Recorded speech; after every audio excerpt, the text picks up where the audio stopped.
The rain was relentless, hammering the cracked pavement of Maple Street as Ethan Caldwell, barely 17, stood shivering under a flickering street lamp, clutching a duffel bag. His mother's words still burned in his ears. "You're no son of mine if you choose that life." 5 years ago, in the suffocating silence of a small Ohio town, Ethan had been cast out for daring to love who he was. Now, at 22, he was back in Willow Creek.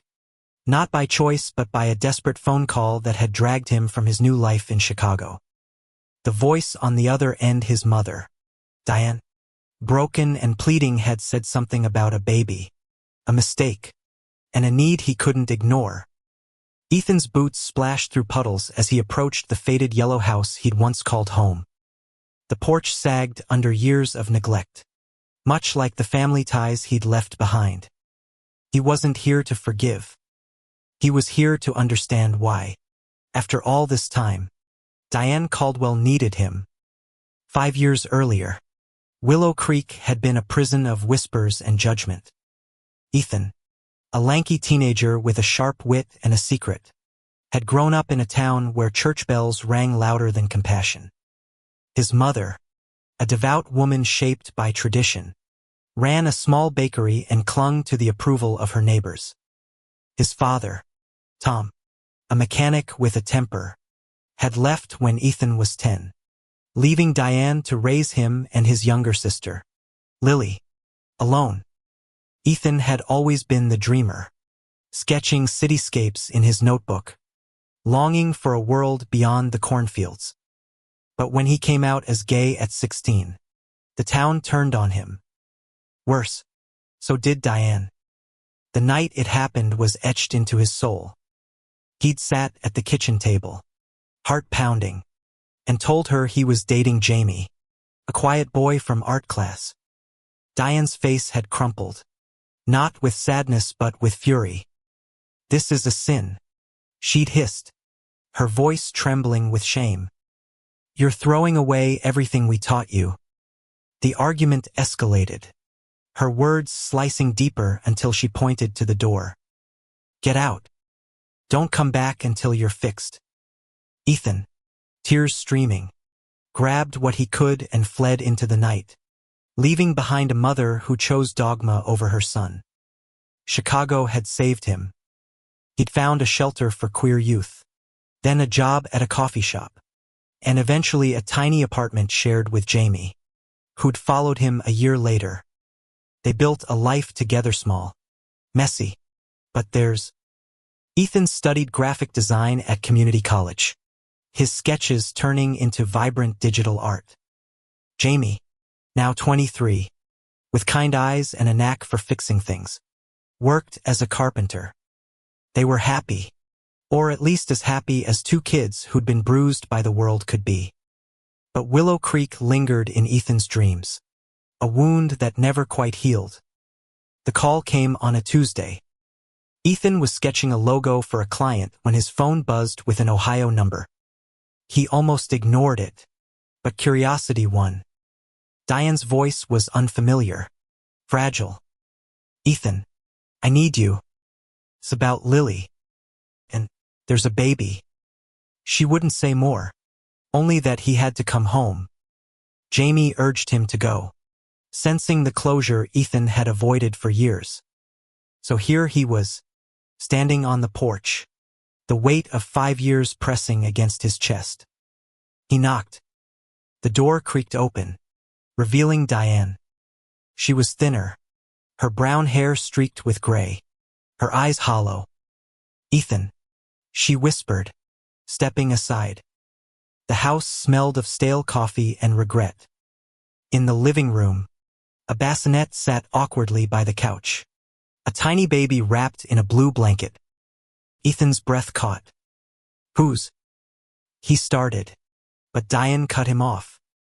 "It's Lily's," she said, voice cracking. "She's gone. Left town 3 months ago after she had him.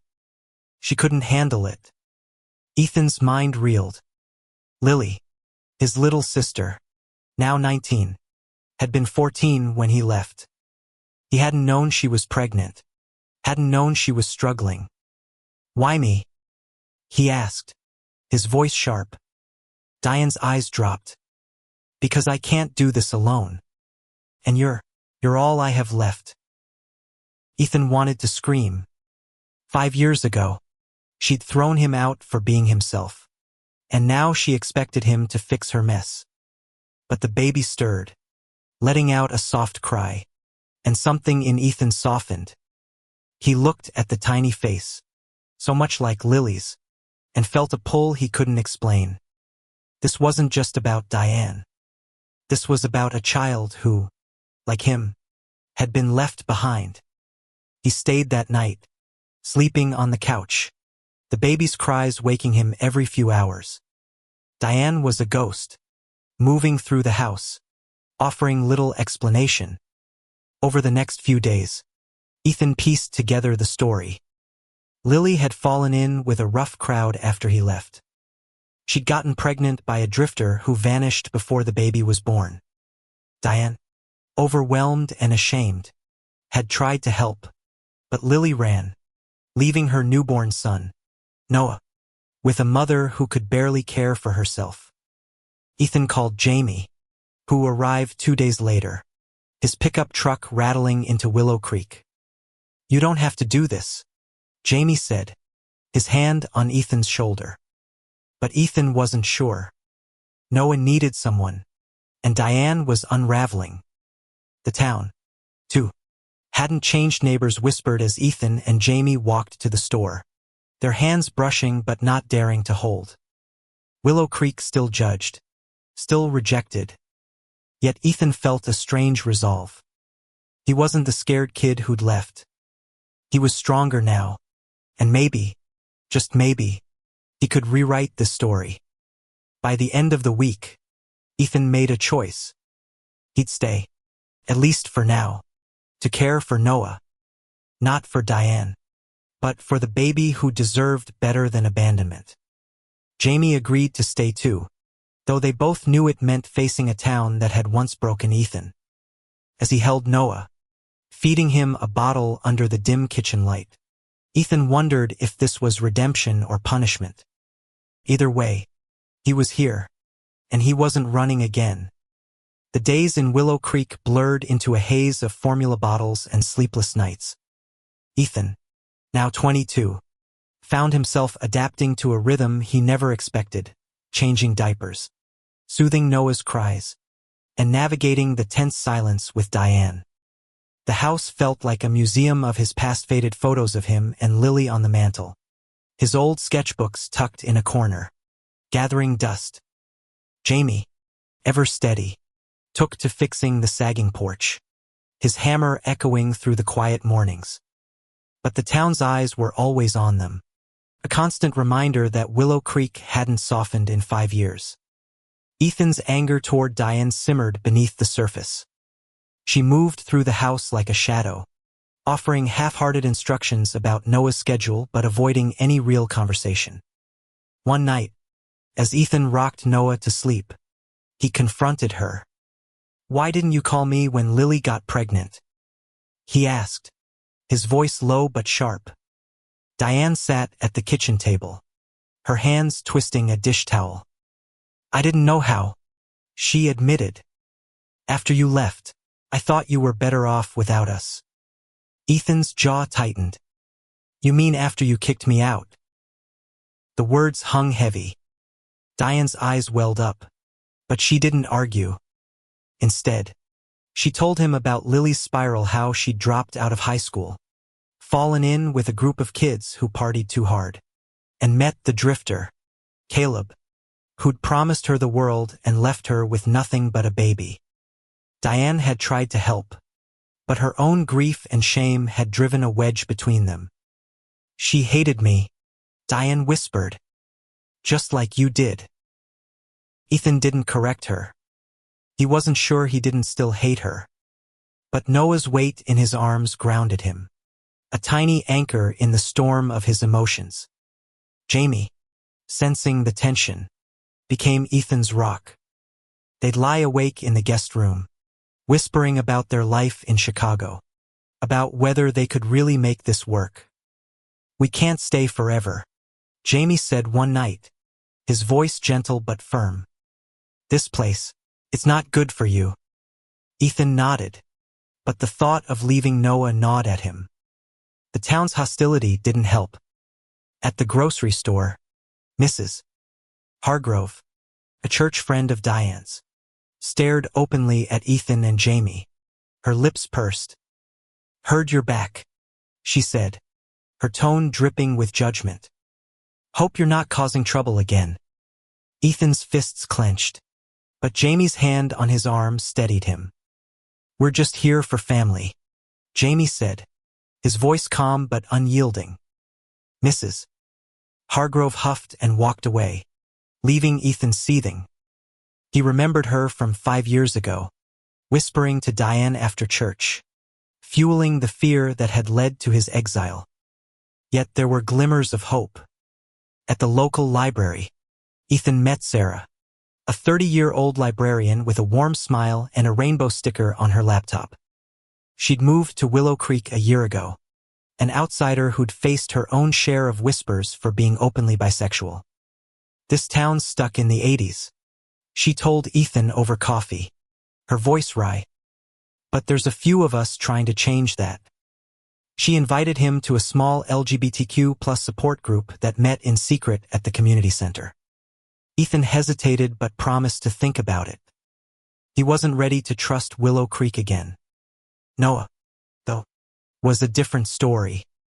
The baby had Lily's eyes, wide and curious, and Ethan found himself softening every time he held him.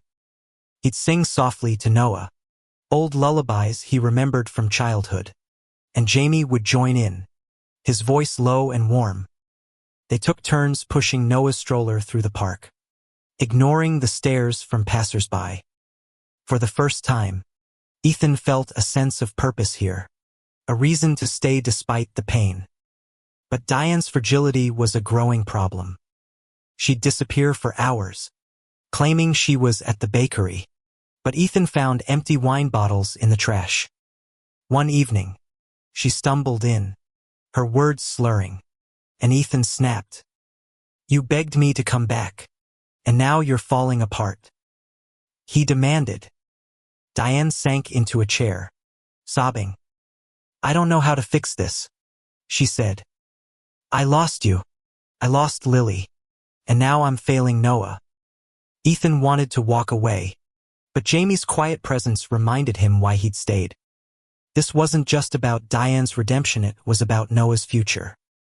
By the end of the second week, Ethan and Jamie decided to enroll Noah in a daycare program Sarah recommended. It gave them time to breathe, to talk about what came next. Ethan started sketching again, his pencil tracing the lines of Noah's tiny hands, Jamie's profile, even Diane's weary face. Art had always been his escape, and now it felt like a way to process the chaos. But as he drew, he couldn't shake the question. Could he really raise Noah in a town that had rejected him? And what would happen when if Lily came back? The air in Willow Creek carried a chill as autumn crept in, and Ethan felt it in more than just the weather. Caring for Noah had become a lifeline, but it also tethered him to a town that seemed determined to remind him he didn't belong. At 22, he was caught between the pull of duty and the ache of old wounds. Jamie, ever the optimist, tried to keep things light, joking about teaching Noah to wield a hammer before a spoon. But even he couldn't ignore the tension that hung over them like a storm cloud. Diane's unraveling grew worse. She'd swing between moments of clarity helping Ethan with Noah's bath or baking cookies like she used to in bouts of withdrawal, locking herself in her room with a bottle. Ethan tried to talk to her, but every conversation circled back to the past. "I thought I was protecting you," she said one night, her voice thick with regret. "I thought if I pushed you away, you'd change." Ethan's chest tightened. "You didn't protect me," he said quietly. "You broke me." Diane had no response, only tears, and Ethan walked away, unsure if he'd ever forgive her. The town's judgment was relentless. At the hardware store, Jamie overheard two men muttering about those boys raising a baby, their words laced with disgust. Ethan faced worse at the bakery, where Diane's coworker, Linda, a stern woman in her 50s, cornered him. "This isn't right," she said, gesturing to Noah in his stroller. "That child needs a proper family." Ethan's temper flared, but he bit it back, his voice icy. "He has a family. Me and Jamie." Linda's silence was louder than her words, but it didn't feel like victory. Sarah, the librarian, became their ally. She invited Ethan and Jamie to the support group, and they finally went, stepping into a dimly lit room at the community center. There were only 6 other teenagers, a trans woman in her 30s, and an older man who'd come out after his wife died. The stories were raw rejection, fear, but also resilience. Ethan shared his own, his voice shaking as he recounted the night Diane threw him out. Jamie squeezed his hand, and for the first time, Ethan felt seen in Willow Creek. Sarah pulled him aside after. "You're stronger than this town," she said. "Don't let it define you." Noah's presence was a constant anchor. Ethan and Jamie took him to the park, where he'd giggle at the swings, his tiny hands grasping at the air. Those moments felt like a reprieve, a reminder of why they stayed. But the weight of responsibility was heavy. Ethan wasn't sure he was ready to be a parent, not when he was still figuring out who he was. Jamie, sensing his doubt, suggested they talk to a social worker about options for Noah. "Maybe there's a way to keep him safe without losing ourselves," he said. Ethan nodded, but the thought of giving Noah up twisted his heart. One evening, a letter arrived, forwarded from their Chicago address. It was from Lily. Ethan's hands shook as he opened it. Her handwriting was messy, the words spilling out like a confession. She was in Cleveland, working odd jobs, trying to get clean. "I'm not ready to be a mom," she wrote. "I know you hate me, Ethan, but please take care of Noah. He's better off with you." There was no return address, no promise of coming back. Ethan sat on the porch, the letter crumpled in his fist, tears blurring his vision. Jamie found him there, wrapping an arm around him. "She's not gone forever," Jamie said. "But Noah's here now. We've got this." The letter shifted something in Ethan. He started researching adoption laws, talking to Sarah about local resources. He and Jamie met with a social worker, Maria, a kind woman in her 40s who listened without judgment. She explained that they could pursue temporary guardianship while Diane's situation stabilized, or even consider adoption if Lily didn't return. The idea terrified Ethan, but it also sparked a flicker of hope. Maybe he could give Noah the life he'd never had, a real life where love wasn't conditional. But Willow Creek wasn't done testing them. At a town fair, Ethan and Jamie pushed Noah's stroller through the crowd, ignoring the stares. A group of teenagers, egged on by one of Linda's sons, shouted slurs from a distance. Ethan's blood boiled, but Jamie kept him moving. "They're not worth it," he said. Still, the words stung, a reminder of the night Ethan had fled. He wondered if Noah would face the same hate someday, and the thought made him sick. As the days passed, Ethan's sketches grew darker, reflecting the turmoil inside him. He drew Noah's Futuria boy running through a city park, free from Willow Creek's judgment. He drew Jamie, strong and steady, and even Diane, her face softened by time. He wasn't sure if he was drawing hope or a fantasy, but it kept him grounded. For now, he and Jamie would stay, fighting for Noah and for the family they were building, one fragile step at a time. Winter settled over Willow Creek. blanketing the town in snow and silence. Ethan, now accustomed to Noah's early morning cries, found a strange comfort in the routine. At 22, he was learning to navigate fatherhood, or something close to it, with Jamie by his side. But the weight of Diane's past betrayal and the town's unrelenting judgment pressed harder as the days grew shorter. Ethan wasn't sure how long he could stay in a place that felt like it was suffocating him all over again. Diane's behavior grew erratic. Some days, she tried to reconnect, sharing stories of Ethan's childhood, how he'd draw on the walls, how Lily would follow him everywhere. Other days, she'd disappear into her room, leaving Ethan and Jamie to handle Noah alone. Ethan found a stash of empty bottles in the garage, and his frustration boiled over. "You can't keep doing this," he told her one night, holding up a bottle. "Noah needs you sober." Diane's face crumpled. "I'm trying," she whispered. "But I keep seeing Lily in him, and it breaks me." Ethan wanted to feel pity, but all he felt was exhaustion. The support group became a lifeline. Ethan and Jamie attended weekly, finding solace in the stories of others who'd faced rejection. Sarah introduced them to Marcus, a 40-year-old black trans man who'd moved to Willow Creek to care for his aging mother. Marcus shared how he'd rebuilt his life after being disowned, and his quiet strength inspired Ethan. "Family isn't just blood," Marcus said. "It's who shows up." Ethan glanced at Jamie, who was bouncing Noah on his knee, and felt a surge of gratitude. Jamie was his family, and maybe Noah could be too. But the town's hostility didn't relent. At the diner, a group of regulars led by Tom Hargrove, Mrs. Hargrove's husband, made a point of glaring whenever Ethan and Jamie walked in. One afternoon, Tom approached their table, his voice loud enough for the whole diner to hear. "You think you can just waltz back here and play house?" he sneered.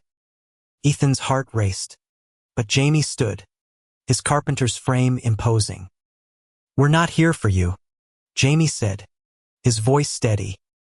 "We're here for Noah." The diner fell silent, and Tom backed off, but the encounter left Ethan shaken. He hated how this town still made him feel small. Noah, oblivious to the tension, was thriving. The 5 months, he was starting to babble, his tiny hands reaching for Ethan's glasses or Jamie's beard. Ethan found himself sketching Noah constantly, his wide eyes, his gummy smile. One evening, he showed Jamie a drawing of Noah in a superhero cape, soaring over Willow Creek. "That's our boy," Jamie said, grinning. The moment felt like a promise, but Ethan couldn't shake the fear that Willow Creek would never let them keep it. The social worker, Maria, became a regular presence. She helped Ethan and Jamie file for temporary guardianship, explaining that it would give them legal rights to make decisions for Noah while Diane's situation was unstable. Diane signed the papers without protest, her resignation cutting Ethan deeper than her anger ever had. "I'm not giving up on him," she said, her voice hollow. "I just can't right now." Ethan nodded, but he wondered if she'd ever be ready. A breakthrough came unexpectedly.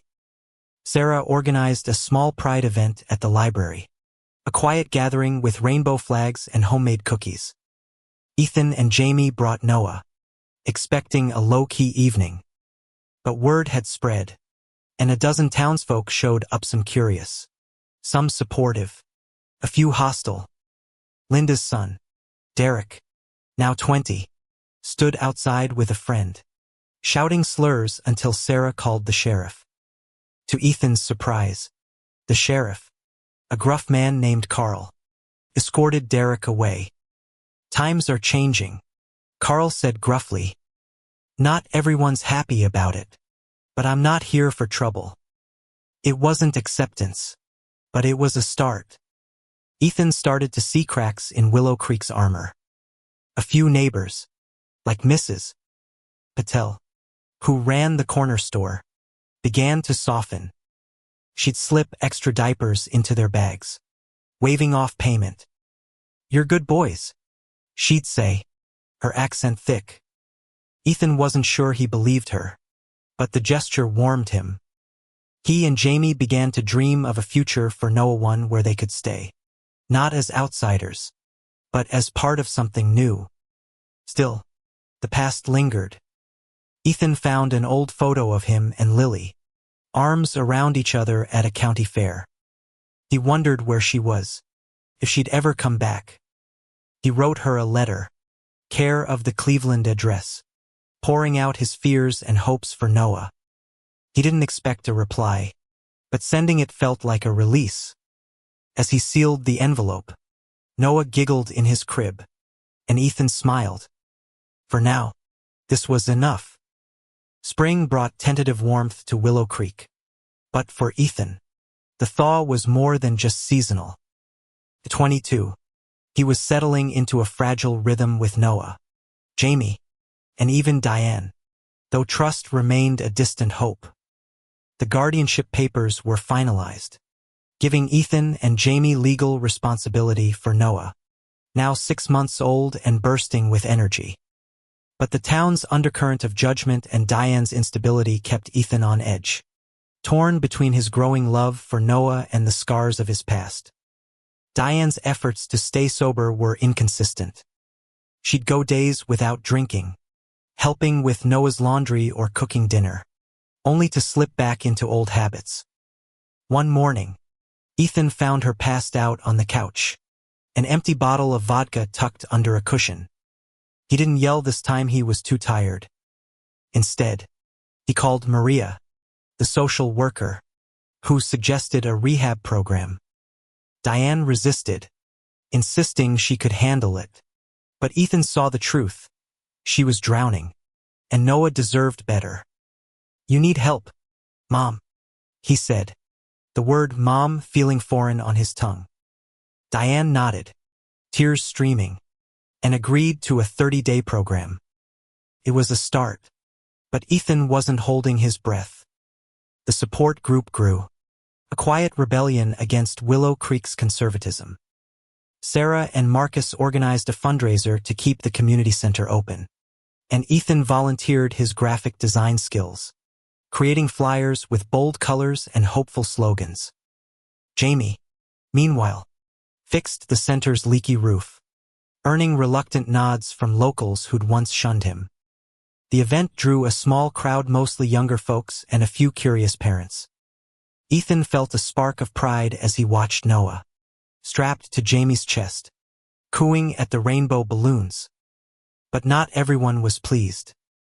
Derek and his friends picketed outside, their signs quoting scripture. Ethan's stomach churned, but Sarah stood firm, her voice carrying over the noise. "This is our town too," she said, and a few bystanders clapped. It wasn't a revolution, but it was progress. Noah's milestones became Ethan's lifeline. When Noah took his first wobbly crawl across the living room, Ethan and Jamie cheered like it was a Super Bowl win. Ethan sketched the moment, capturing Noah's determined grin and Jamie's beaming face.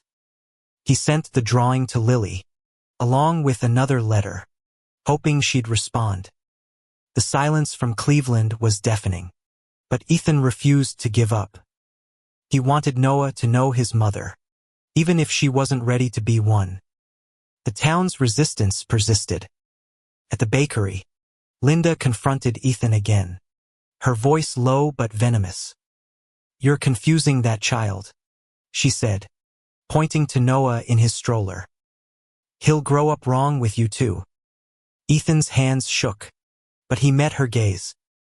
"He'll grow up loved," he said. "That's more than I had here." Linda flinched, and for a moment, Ethan thought he saw shame in her eyes. But she walked away without another word, leaving him to wonder if change was possible in a place like this. Jamie, ever practical, suggested they start planning for the future. "We can't stay in Diane's house forever," he said one night, As they lay in bed, Noah sleeping between them. What if we moved back to Chicago? Took Noah with us. The idea was tempting a fresh start, away from Willow Creek's judgment. But Ethan couldn't shake the thought of leaving Diane behind, or the faint hope that Lily might return.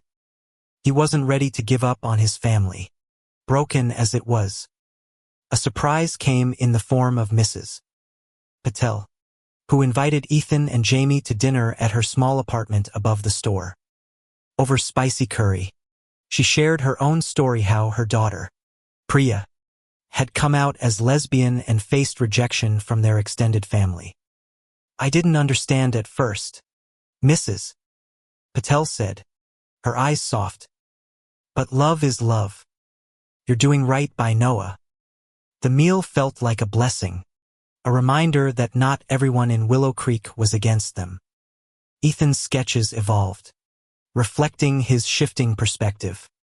He drew Noah's Futuria teenager laughing with friends, free from the hate Ethan had known.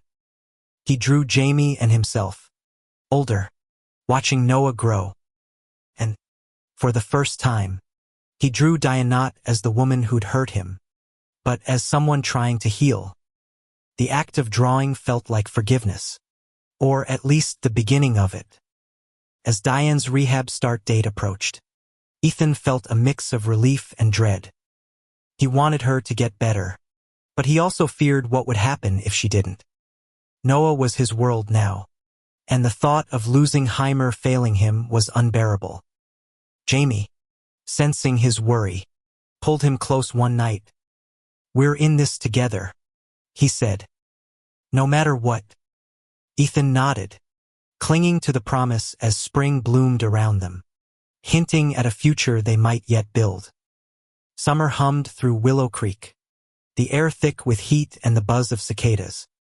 Ethan, 22, felt the weight of his new life settling into his bones, caring for Noah, now 7 months old, had become both a joy and a burden. Jamie's steady presence kept him grounded, but the uncertainty of Diane's recovery and Lily's absence gnawed at him. The town, though showing faint signs of change, still cast long shadows of judgment, and Ethan wondered how long he could fight for a place that had once rejected him. Diane's first week in rehab brought a fragile calm to the house. Without her presence, Ethan and Jamie could focus on Noah, who was teething and demanding constant attention. Ethan found himself singing lullabies he hadn't heard since childhood, his voice soft as he rocked Noah to sleep. Jamie, meanwhile, took on more repair jobs around town, his carpentry skills earning grudging respect from some locals. But the whispers never stopped. At the post office, Ethan overheard a woman mutter, "That baby deserves better than them." He walked away, his jaw tight, but the words lingered like a bruise. The support group grew bolder. Sarah and Marcus planned a public pride picnic in the park, a risky move in Willow Creek. Ethan helped design the posters, pouring his heart into vibrant colors and bold fonts. The event drew a surprising crowd: families, curious teens, and even a few older folks who'd never spoken to Ethan before. Noah, strapped to Jamie's chest, babbled happily as people milled around, sharing food and stories. But trouble came, as Ethan knew it would. Derek and his crew showed up, shouting slurs and waving signs. This time, though, others pushed back. Mrs. Patel stood between Derek and the picnic, her voice sharp. "Go home, Derek. This is a family event." The crowd cheered, and Ethan felt a flicker of hope maybe Willow Creek could change. Noah's first word, "Dada," came one sunny afternoon, aimed at Ethan as he fed him mashed peas. Ethan froze, tears pricking his eyes. Jamie laughed, pulling them both into a hug. "Guess you're stuck with us now," he teased. The moment was perfect, but it also sharpened Ethan's fears. What if Lily came back and took Noah? What if Diane got sober and wanted him? Ethan wasn't sure he could let go. Not now. Not when Noah felt like his own. Maria, the social worker, checked in regularly, offering guidance on guardianship and adoption. She suggested they start documenting their care for Noah, in case Lily or Diane contested their rights. The idea of a legal battle terrified Ethan, but he agreed.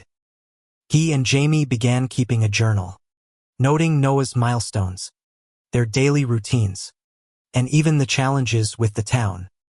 Ethan's sketches filled the pages to Noah's first crawl. Jamie's smile, the pride picnic. It was a record of love, a shield against anyone who'd try to take Noah away. A letter from Lily arrived, her words shaky but hopeful. She was in a halfway house, working toward sobriety. "I'm not ready to see Noah yet," she wrote. "But I'm trying. Please don't hate me." Ethan didn't hate her, ached for her. He wrote back, sending a photo of Noah and one of his sketches. "We're here when you're ready," he wrote. Noah's loved. He didn't mention the guardianship papers, not wanting to scare her off. But the possibility of her return loomed, a question mark over their future. The town's resistance flared again. At a council meeting, Linda and Tom Hargrove pushed to shut down the community center's inappropriate events, targeting the support group. Ethan and Sarah spoke at the meeting, their voices steady despite the hostile crowd. "This is about community," Ethan said, holding up a photo of Noah at the picnic. "About giving kids like him a chance to grow up safe." A few council members nodded, and the motion failed, but the victory felt hollow. Ethan knew the Hargroves wouldn't stop. Jamie, sensing Ethan's stress, suggested a day trip to Columbus. Just the three of them. They wandered the city's art district, Noah giggling in his stroller as Ethan sketched street performers. For a few hours, they were just a family, free from Willow Creek's weight. Back home, Ethan hung one of his sketches, a vibrant scene of Noah laughing in the fridge. It was a reminder of what they were fighting for. As summer faded, Diane called from rehab. She sounded clearer, stronger. "I'm coming home soon," she said. "I want to try again." Ethan wanted to believe her, but trust was hard-won. He looked at Noah, asleep in his crib, and felt a fierce determination. Whatever came next, he and Jamie would protect this child, no matter what Willow Creek or his past threw at them. Fall painted Willow Creek in shades of amber and crimson. But for Ethan, the season brought a storm of uncertainty. At 22, he was fully committed to Noah, now 8 months old, whose laughter filled the house with light. Jamie's steady love anchored them.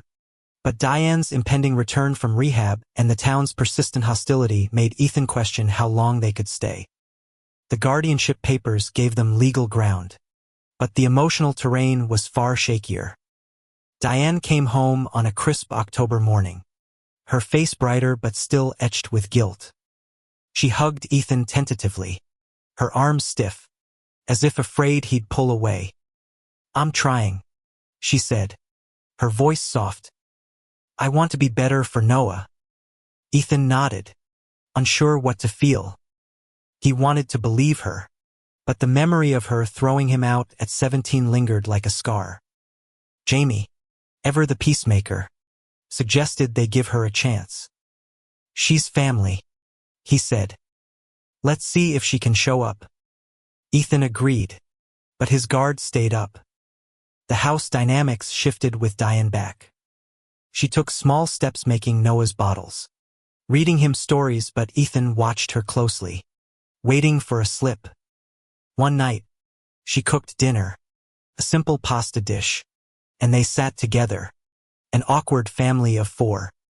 Diane asked about Chicago, about Ethan's art, her voice hesitant but curious. Ethan answered cautiously, sharing a sketch of Noah he'd done. Diane's eyes welled up. "You're so talented," she said. "I should have seen it back then." The words hit Ethan hard, a mix of validation and pain. He didn't know how to respond, so he just nodded. The town's resistance grew uglier.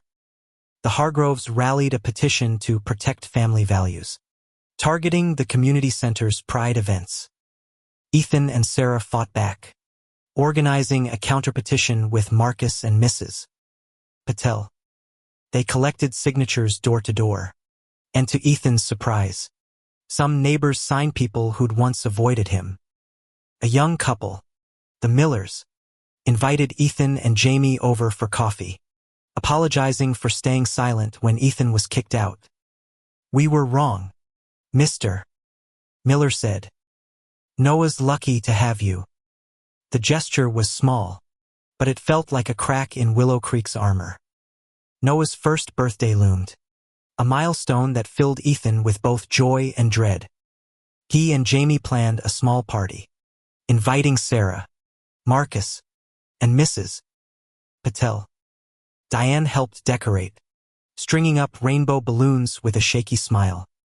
The party was a success, Noah giggling as he smashed cake into his face. But Ethan couldn't shake the fear of what came next. Lily's letters had stopped, and Maria warned that if she didn't return soon, they'd need to decide on permanent adoption. Ethan wasn't sure he was ready to be a father forever, but the thought of losing Noah was unbearable. One evening, Ethan found Diane in the backyard, staring at the stars. "I was wrong," she said suddenly, her voice raw. "About you. About everything. I let fear take over." Ethan's throat tightened. He wanted to forgive her, but the hurt ran deep. "I needed you," he said. "And you chose them, the town, the church over me." Diane sobbed, nodding. "I know. And I'll spend my life making it right." It wasn't enough. Not yet. But it was a start. The support group grew stronger, a beacon in Willow Creek's darkness. Sarah organized a vigil for queer youth who'd been rejected by their families. And Ethan spoke, his voice breaking as he shared his story. Jamie held Noah, who clapped unknowingly, and the crowd bigger than expected listened in silence. Afterward, a teenager named Riley approached Ethan, tears in their eyes. "I'm scared to tell my parents," they said. Ethan hugged them, promising to be there. It was a moment of purpose, a reminder of why he stayed. Jamie, sensing Ethan's exhaustion, suggested they visit Chicago for a weekend, just to breathe. They left Noah with Mrs. Patel and drove to their old apartment, now sublet to a friend. The city felt like freedom, but Ethan missed Noah's weight in his arms. They talked late into the night, weighing their options. "We could take Noah back here," Jamie said. "Start over." Ethan nodded, but Willow Creek tugged at him, not the town, but the family he was rebuilding, piece by painful piece. As they drove back, Ethan sketched in the passenger seat a future where Noah grew up safe, where Diane was whole, where Lily came home. It was a dream, but it fueled him. Whatever came next, he and Jamie would face it together, for Noah and for the home they were forging against all odds. Winter returned to Willow Creek, wrapping the town in a quiet chill. Ethan, now 23, felt the weight of a year spent caring for Noah, who was toddling around, his laughter a bright spot in the gray. Jamie's love and Diane's slow progress in sobriety gave Ethan hope. But the town's lingering prejudice and the uncertainty of Lily's whereabouts kept him on edge. The guardianship was solid, but Ethan's heart wrestled with what it meant to be Noah's father in a place that had once broken him. Diane's efforts to rebuild their relationship were earnest but clumsy. She attended AA meetings, her sobriety holding for weeks at a time. She'd sit with Ethan and Noah, asking about his art, listening to Jamie's stories of carpentry jobs.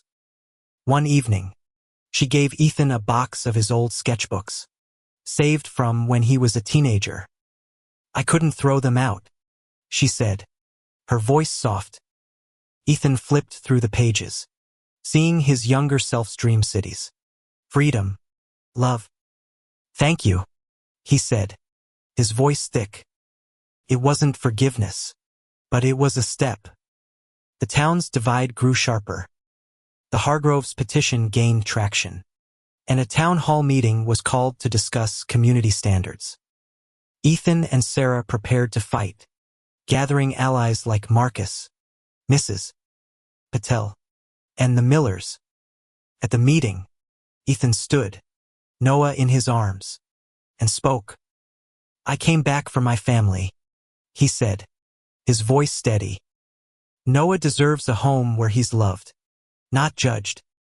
So do I. The room was split. Some clapped. Others jeered, but the council voted to keep the community center open. It was a small victory, but Ethan felt the tide shifting. Noah's curiosity was endless, his tiny hands grabbing at Ethan's pencils or Jamie's tools. Ethan taught him to scribble, laughing as Noah smeared colors across paper. Jamie built a small wooden chair for him, carving his name into the back. These moments felt like a promise of permanence. But Maria's updates on Lily cast a shadow. Lily was still in Cleveland, struggling but attending therapy. She might want to see Noah soon, Maria said. Ethan nodded, his heart torn. He wanted Lily to heal, but Noah was his world now. The support group became a haven. Riley, the teenager who'd confided in Ethan, came out to their parents, who reacted with cautious support. Ethan mentored them, sharing his own fears and triumphs. Sarah and Marcus planned a Winter Pride event, a small dance at the community center. Ethan and Jamie brought Noah, who clapped at the music, oblivious to the significance. Derek crashed the event, drunk and shouting, but the sheriff, Carl, shut him down quickly. No more trouble, Carl warned. Ethan saw a flicker of change in Willow Creek. Fragile but real. A crisis came when Diane slipped, drinking after a fight with a neighbor who'd called her a failure for letting Ethan be gay. Ethan found her sobbing in the kitchen, a bottle half empty. I'm trying so hard, she cried. Ethan didn't comfort her this time. He couldn't. Instead, he called her AA sponsor, who took her to a meeting. Jamie held him afterward, letting him cry out his frustration. We can't fix her, Jamie said. But we can protect Noah. Ethan nodded, resolve hardening. They'd stay, but on their terms. Mrs. Patel became a surrogate grandmother, teaching Noah simple words in Hindi and sneaking him sweets. She told Ethan about her daughter, Priya, who was now engaged to a woman in Seattle. You give me hope, she said, her eyes warm. Ethan smiled, feeling a connection to this town he'd never expected. He began sketching again, capturing these moments. Mrs. Patel's smile, Noah's scribbles, Jamie's steady hands. The drawings were a map of their life, a reminder of what they were building. As the year ended, Ethan and Jamie talked seriously about adoption. Maria explained the process, warning it could be complicated if Lily returned. Ethan wrote to her again, enclosing a photo of Noah in his tiny chair. We love him, he wrote, but we want you to be part of his life. He didn't know if she'd answer, but he sent it anyway, hoping for a bridge. The Winter Pride dance lingered in Ethan's mind as he rocked Noah to sleep. Willow Creek wasn't home, not yet, but it was changing. And so was he. With Jamie by his side and Noah in his arms, Ethan felt ready to face whatever came next, one determined step at a time. Spring bloomed again in Willow Creek, bringing color to the town and a cautious hope to Ethan's heart.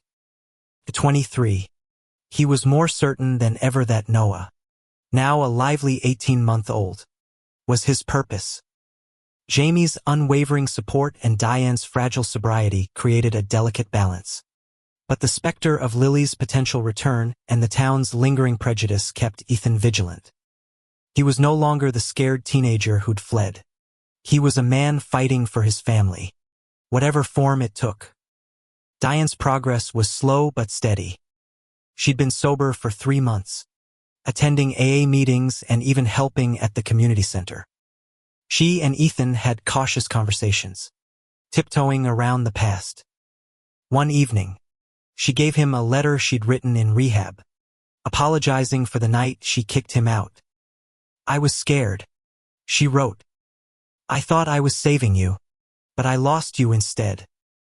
Ethan read it alone, tears falling. He didn't forgive her, not fully, but he tucked the letter into his sketchbook. A small bridge between them. The town's resistance softened, though not without struggle. The Hargroves campaign lost steam after the council's vote, but small acts of hostility persisted. Someone spray-painted a slur on the community center's door, and Ethan's anger flared. He and Jamie cleaned it off, joined by Sarah, Marcus, and Riley, who'd become a regular at the support group. The act felt defiant, a reclaiming of their space. Later, Mrs. Patel brought them tea, her presence a quiet show of solidarity. "You're changing this town," she said. Ethan wasn't sure, but he wanted to believe her. Noah's energy was boundless, his toddling steps leading him into every corner of the house.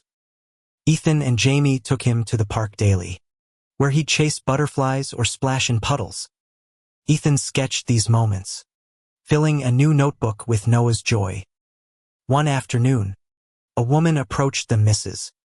Miller, from the council meeting. "You're good parents," she said, her voice soft. "I wish I'd spoken up for you years ago." Ethan thanked her, his throat tight. It was a reminder that change, however slow, was possible. Maria, the social worker, brought news of Lily. She was out of the halfway house, working as a waitress in Cleveland and attending therapy. "She wants to meet," Maria said. Ethan's heart raced. He and Jamie agreed to a visit, but only if it was safe for Noah. They met Lily at a park in Columbus, a neutral ground. She was thinner, her eyes haunted but clear. She hugged Ethan, sobbing, and stared at Noah, who clung to Jamie. "He's beautiful," she whispered. Ethan nodded, his emotions a tangle of relief and fear. Lily wasn't ready to take Noah back, she admitted it, but she wanted to know him. "Can I visit sometimes?" she asked. Ethan agreed, his voice steady. "He's your son too." The meeting shifted something in Ethan. He saw Lily not as a threat but as a sister trying to heal. He and Jamie began preparing for adoption, knowing it might mean a long road if Lily's recovery faltered. They met with a lawyer, a kind woman named Ellen, who specialized in family law. She warned that Willow Creek's conservative judges could complicate things, but she was optimistic. "You've built a home for Noah," she said. "That's what matters." Ethan clung to her words, sketching a future where Noah called them both Dad. The support group threw a second Pride picnic, bigger than the last. Ethan designed the banners, his art a vibrant defiance of the town's old ways. The event drew families, allies, and even Sheriff Carl, who stopped by with his daughter. Derek and his crew stayed away, a small but significant victory. Ethan danced with Noah, Jamie's arm around them, and felt a sense of belonging he'd never expected in Willow Creek. Diane joined them at the picnic, her first public show of support. She held Noah's hand, her smile tentative but real. Later, she pulled Ethan aside. "I'm proud of you," she said, her voice breaking. "I don't deserve you, but I'm trying." Ethan nodded, his heart softening. Forgiveness was still a work in progress. But he saw her effort, and it mattered. As spring turned to summer, Ethan and Jamie sat on the porch, Noah asleep between them. They talked about Chicago, about staying in Willow Creek, about building a life wherever they were. Ethan's latest sketch showed the three of them under a rainbow, Willow Creek's skyline in the background. It wasn't perfect, but it was theirs. For the first time, Ethan felt ready to face the future, whatever it held. Summer's warmth enveloped Willow Creek, and Ethan, now 23, felt a quiet strength growing within him. Noah, nearly 2, was a whirlwind of joy, his laughter echoing through the house. Jamie's love and Diane's steady recovery had forged a fragile family. But Ethan knew the road ahead held challenges: Lily's visits, the town's lingering judgment, and the adoption process. Yet, for the first time, Ethan felt like he was home, not just in Willow Creek, but in the life he was building. Diane's sobriety held, a miracle Ethan hadn't dared hope for. She worked part-time at the bakery, her hands steady as she kneaded dough, and she spent evenings with Noah, reading him stories. One night, she showed Ethan a photo album from his childhood, him and Lily at the lake, their smiles wide. "I want Noah to have this," she said. "A family that stays." Ethan's throat tightened. He didn't trust her completely, but he saw her trying, and it was enough for now. The adoption process moved forward, slow but promising. Ellen, their lawyer, prepared them for a hearing, warning that some judges might question their fitness as a same-sex couple. Ethan and Jamie gathered letters of support from Sarah, Marcus, Mrs. Patel, and even Sheriff Carl. The community center's Pride events had softened some hearts, and Ethan's art now displayed in the library showed Willow Creek a different side of him. At the hearing, Ethan spoke from the heart, holding Noah's tiny hand. "He's our son," he said. "We'll give him everything we didn't have." The judge, a stern woman in her 60s, nodded thoughtfully. Weeks later, the adoption was approved, a moment that left Ethan and Jamie sobbing with relief. Lily visited monthly, her recovery steady but slow. She brought Noah small gifts: a stuffed bear, a tiny book, and Ethan saw glimpses of the sister he'd lost. She didn't want custody, but she wanted to be part of Noah's life. "You're his dad's," she told Ethan and Jamie, her voice firm. "I just want to be his mom, in my own way." Ethan hugged her, tears falling. They agreed to a schedule, a shared love for Noah binding them despite the years apart. Willow Creek wasn't perfect. The Hargroves and their allies still whispered, but their influence waned. The support group grew, with Riley and other teens leading a youth chapter. Sarah and Marcus planned a third Pride event, and Ethan designed a mural for the community center: a vibrant rainbow over Willow Creek, with Noah's silhouette at its heart. The town didn't embrace them fully, but it was learning to coexist, and that was enough. Ethan's sketches filled a new portfolio, a story of their journey. He drew Noah's first steps, Jamie's laugh, Diane's tentative smile, Lily's cautious hope. He even drew the town, not as the prison it once was, but as a place that could change. Mrs. Patel framed one of his sketches for her store, calling it a new Willow Creek. Ethan smiled, feeling the weight of his past lighten. One evening, as the sun set, Ethan and Jamie took Noah to the park. Diane joined them, pushing Noah's swing as he squealed. Ethan watched, his heart full. He thought of the night he'd been kicked out, the rain soaking his clothes, the fear that he'd never belong. Now, with Jamie's hand in his and Noah's laughter in the air, he knew he'd found his place. Diane caught his eye, her smile soft. "Thank you," she said. Ethan nodded. No words needed. They decided to stay in Willow Creek. Not because it was perfect, but because it was where their story had begun. Ethan enrolled in an online art program, dreaming of a career that would let him stay close to Noah. Jamie took on bigger carpentry projects, his reputation growing. Together, they renovated Diane's house, making it a home for all of Thema Place, where Noah could grow, where Lily could visit, where Diane could heal. As summer faded, Ethan sat on the porch, sketching Noah playing with a toy truck. Jamie sat beside him, their shoulders touching. "We did it," Jamie said, his voice warm. Ethan smiled, his pencil pausing. "Yeah," he said. "We did." The rainbow flag on their porch fluttered in the breeze, a quiet symbol of their victory. They'd built a family, not just for Noah, but for themselves, a family forged in love, resilience, and the courage to return. Thank you for listening. If you find it interesting, please like and subscribe to follow the next stories.